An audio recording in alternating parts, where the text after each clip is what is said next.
Seguimos en Entre Líneas y lo vamos a sumar a Marcos, que ya está con nosotros vía Zoom, por supuesto, tratando de contemplar los mayores, disminuir los riesgos, ¿no?, de contagio en medio de esta pandemia y tomar las mayores precauciones posibles. Marcos, ¿cómo va? Buenas noches.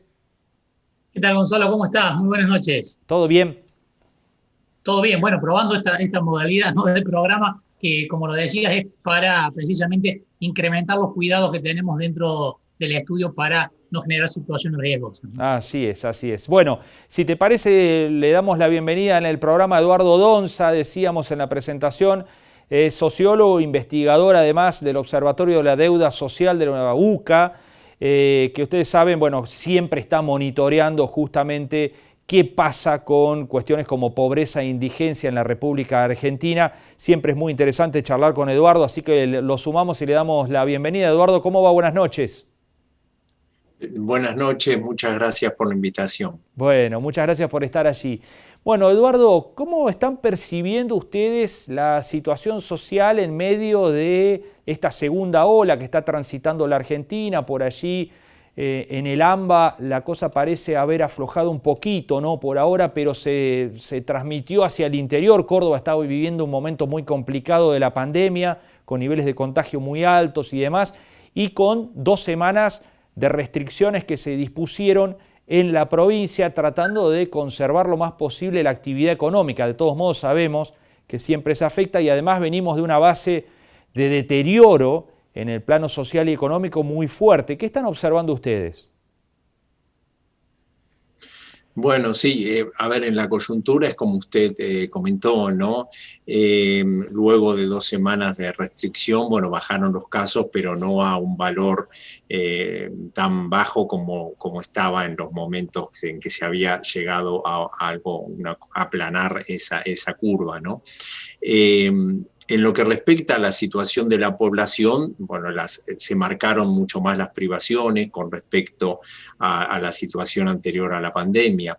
Un poco usted lo dijo muy claramente en lo que fue la presentación. Argentina viene con un problema estructural que tiene que ver con una poca capacidad de producción y de generar puestos de trabajo de calidad, y que esto ya viene de décadas, ¿no? La pandemia nos encuentra en una situación ya estructuralmente compleja, con un déficit que lo venimos arrastrando desde hace muchos años, un impedimento también para aumentar lo que es el endeudamiento de Argentina, lo que permitiría aumentar un financiamiento para las personas y para las empresas.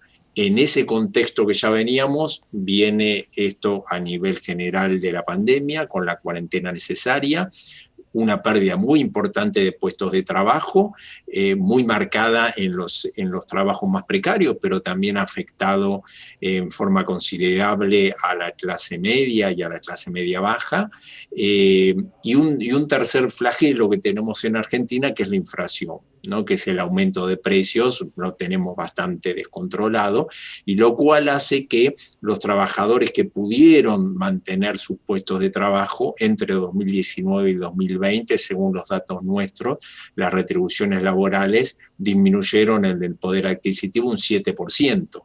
Pero hay que aclarar que ese 7% es realmente mayor, porque al perder los puestos de trabajo, los trabajadores menos remunerados hacen ficticiamente, en forma ficticia, aumentar el promedio del año 2020, ¿no? La situación es compleja y, bueno, todavía nos falta para salir o para tener un panorama más claro.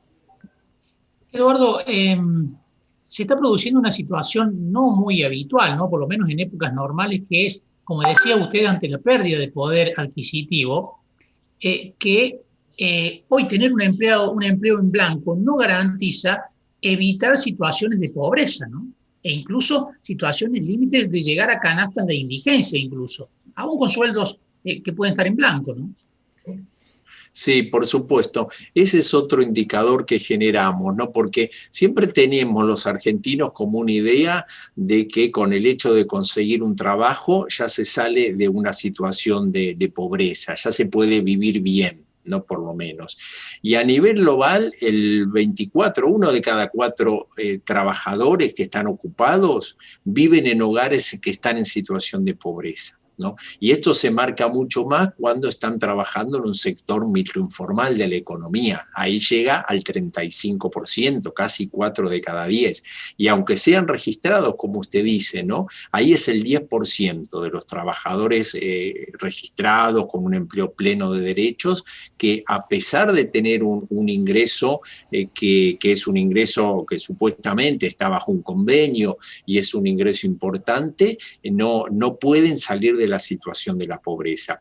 Ese es un hecho que, independientemente de que se ha cortado la movilidad social ascendente tan importante que era en Argentina y que muchas veces era un orgullo, que también no alcanza ya con tener un trabajo declarado como para salir de la situación de la pobreza. Eduardo, vienen de presentar justamente el observatorio con otras instituciones, entidades, incluso la propia iglesia, un trabajo para ponerle rostros a las cifras, ¿no? El título iba por ese lado. ¿El rostro de los niños es lo más grave que tenemos en este contexto? Bueno, siempre la situación de los niños y los adolescentes es más movilizadora, ya de por sí, ¿no? Por una cuestión de afecto de los que son los más indefensos, junto con otros grupos sociales, como pueden ser las personas con discapacidad o algunos grupos poblacionales más pequeños. Pero en estos casos también estamos hablando de una hipoteca, ¿no? a futuro de la vida de esos niños, niñas, y también de sus futuras familias y a nivel social, ¿no? Y en ello se marca más la pobreza, cuando decimos que hay un 44%, según los datos nuestros para el año pasado, de población en situación de pobreza. En los menores de 18 años llega al 64%. ¿no?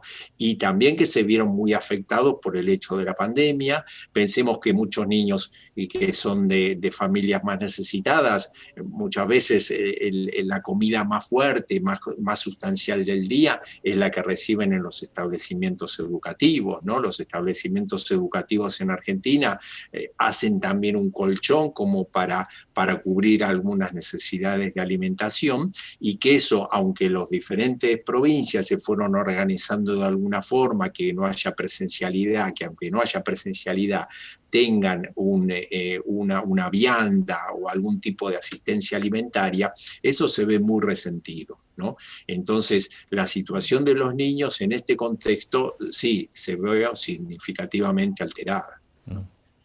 Eduardo, hay programas de parte del Estado que, si no existieran, por supuesto, la situación sería todavía peor, ¿no? Estamos hablando, por ejemplo, de la AUH y otros tipos de programas de asistencia social. Sin embargo, hay políticas en Argentina que vayan más allá de lo meramente asistencial, digamos, que apunten a la educación o a darles a quienes hoy están en una situación complicada desde lo económico y lo social, herramientas para que en el futuro se vaya proyectando una situación diferente en esas familias. Bueno, es muy importante esto, Marcos, porque en primera instancia para validar todos los programas y todas las acciones que se están haciendo, ¿no? En eso la Argentina ya tiene unas herramientas de conexión directa y hasta identificadas a muchas de las familias más necesitadas, ¿no? Yo comenté lo de la pobreza de un 44% de la población.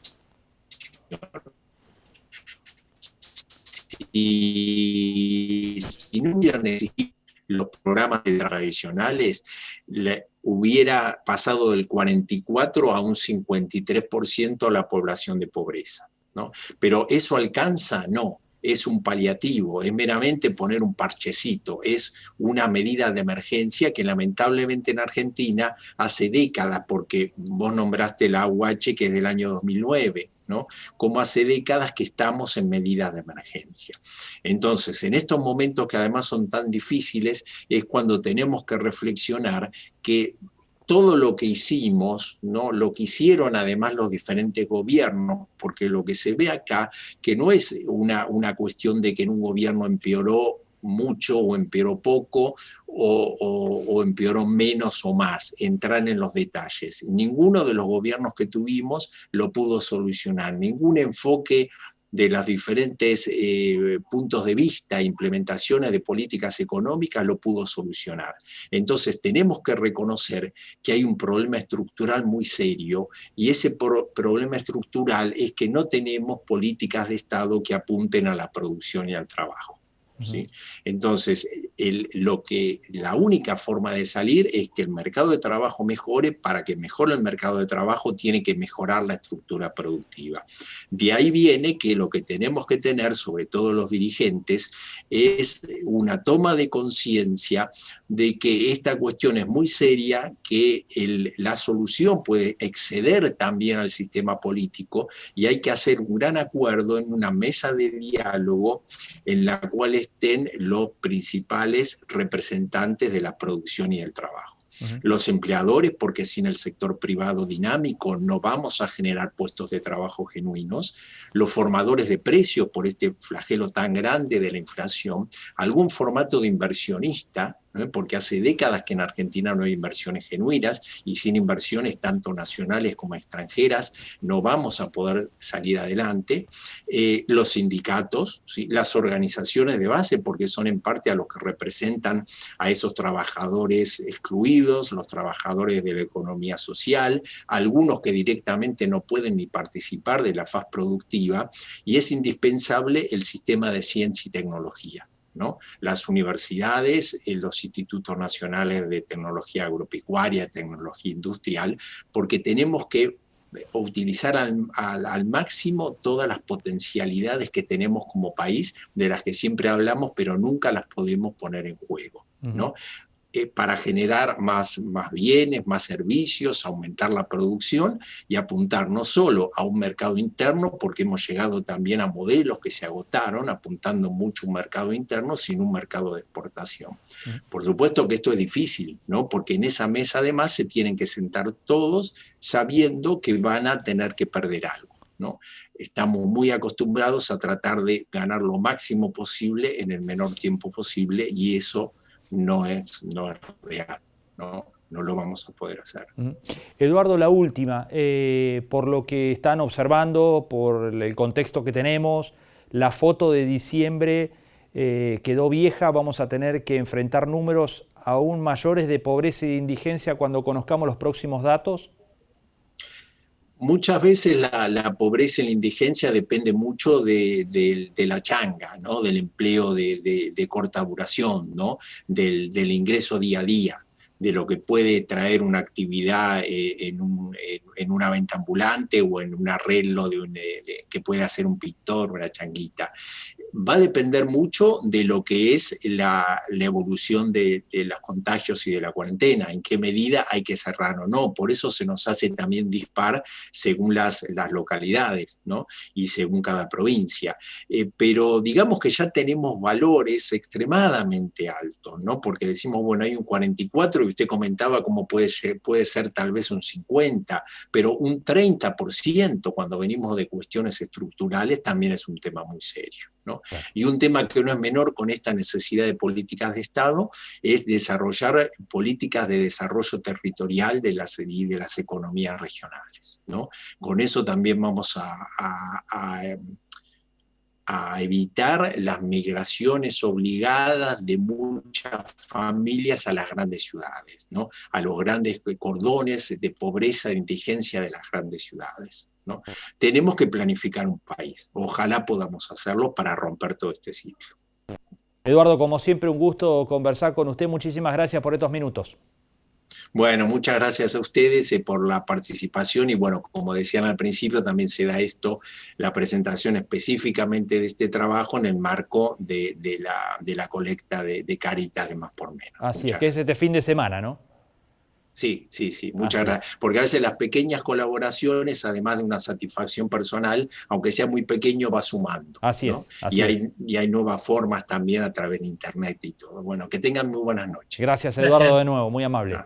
Bueno, ahí estaba, Eduardo Donza, ¿no? Un gusto siempre hablar con él, investigador del Observatorio de la Deuda Social de la UCA, planteando, bueno, un poco la foto del momento y también mostrando ciertos caminos que posiblemente nos lleven a estadios un poco mejor del que venimos transitando. Todo esto, naturalmente, después de que pasemos el peor momento de la pandemia, que está condicionando y mucho un panorama que ya era difícil de antes y que naturalmente se agravó.